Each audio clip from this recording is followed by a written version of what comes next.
Alright, what's up everybody? I know it's been a couple days, but I'm kind of getting some stuff done on this thing. I'll go over a quick little bit what we're doing today and then what I've already done. So we made that panel, got it tacked in there. What else? There was a little bit of welding on some of the stuff in the engine bay and the frame underneath. I also, which I'll take you out to show you, but let's see if I can get you out of here without making a whole bunch of shaking. So while my son was making that panel right there, I was underneath, and we got our starter in. You can see right there. We also got I got the drive shaft in place. I got to get some stuff to connect it in the back. And I also, if you can see it too good, I cut away, I basically cut the center section out of that cross member. So now I got to come up with something for that and get some stuff for the drive shaft, and that will be done. We still got a little more welding to do on this stuff. We pulled the wheels off. This isn't loose no more. I haven't actually adjusted this or put a cotter pin in yet, but the other side too, same way. And also while we have this apart, I'm going to clean all this and repaint it. Got some welds finally on that. I got to go around to the other side. That starter's pretty nice. It's one of those high torque wheels. It was cheap. It was about the same price as buying a starter that, because I didn't have a core, so I figured, well, we'll just go ahead and just do that. So anyway, what we're doing today is I want to check the compression on one of these cylinders and just see where we're at. So what I'm going to do, because this thing has been sitting, it's probably pretty dry, I'm going to pull each plug out. I'm going to put a little oil in there around, well, that's why I got the long tube. I'm going to try to put it, because these are at an angle, try to put it all the way in. That way the oil will drip out and hopefully go all the way around. And then we're going to spin it over. I'm going to use my compression tester, and depending on where it reads, you crank it over until it gets as high as it's going to go, basically. There's a formula, excuse me, there's a formula that you could take whatever pressure that you got here and see about what compression you're running, what compression ratio. So I want to know what that is, because if I want to know what kind of cam I can run. I want to go with a little bit bigger cam if I can, but a lot of that depends on compression ratio. And also, like I said, I'm going to be ordering new carb, new intake, maybe a new cam and lifters, we'll see. And also I'm going to be buying the brake stuff, because you can see there's nothing over there for the brakes at all, not yet anyway. I am going to have to modify the firewall right there. As you can see that there's this, it's angled kind of back right here, and where that power booster and brake master cylinder is going to have to sit right around in here. It's got an inside attachment part that bolts onto the back of it inside that has the pedal. So I want the pedal right about right here. So I'm gonna have to modify that, which shouldn't be too bad. Just have to kind of see where we get. So let me go ahead and I'm going to pause you guys. I'm going to set up so you can kind of watch me. I'll put it in some fast motion, and we'll do this. So hold on, guys.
Alright guys, we got our oil all in all the cylinders. I got a battery hooked up to the starter and I got it grounded. I'm going to jump it with the screwdriver. I'm just going to crank it over until this stops going up. That'll tell us what our compression PSI is. Now, I'm thinking we're probably going to get quite a bit of oil out of this thing because I just put oil in all those cylinders. So let me go ahead, let's see the best way I can get in here and do this.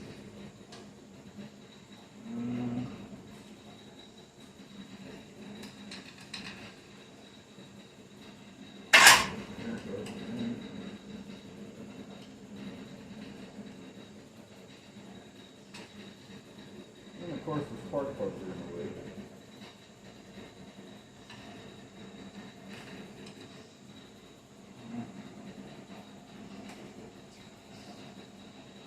Turn that up a little bit.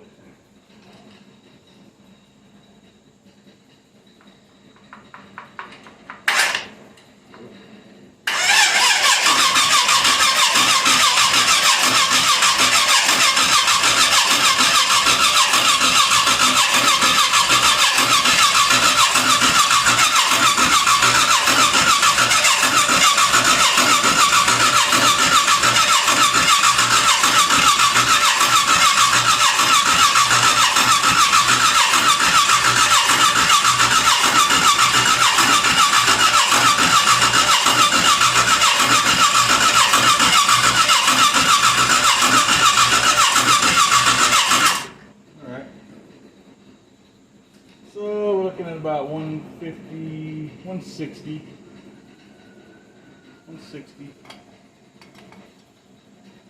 So, and that's with oil in there. So that's good. I'm going to do a few more and see if I can't see the move anymore at all.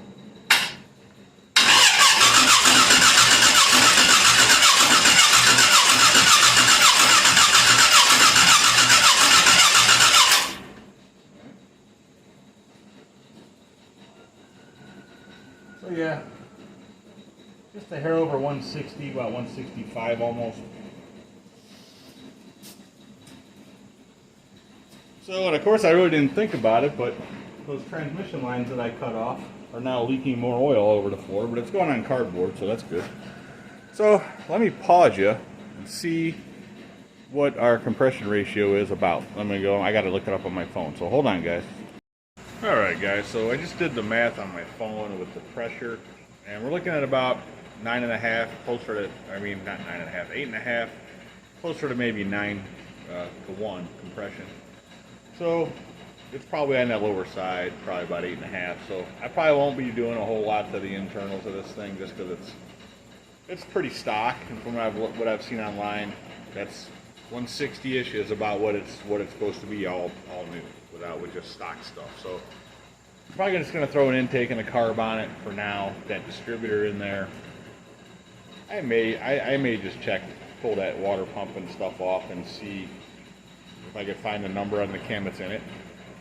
I may bump it up to a little bit bigger depending on what's in there. It might have a little cam in it.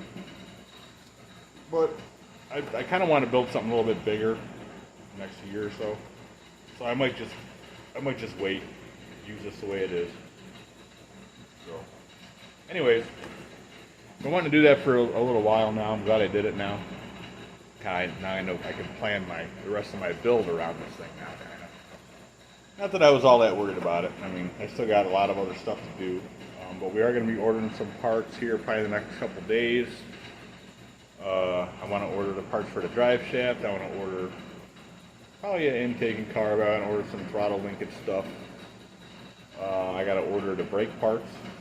And we'll see what else. There's some other stuff I want to get ordered too, but I'm not sure exactly what yet.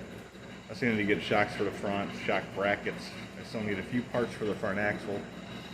And then the rear is going to need some shocks. I'm going to put probably air shocks on the back so I can adjust the ride and adjust the softness, because it's pretty soft right now.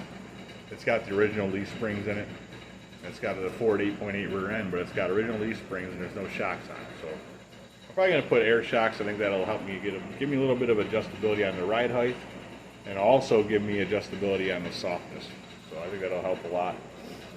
And then just brake stuff, and like I said, I need to get all the brake stuff for both front and back. I have zero brake anything on it right now, so.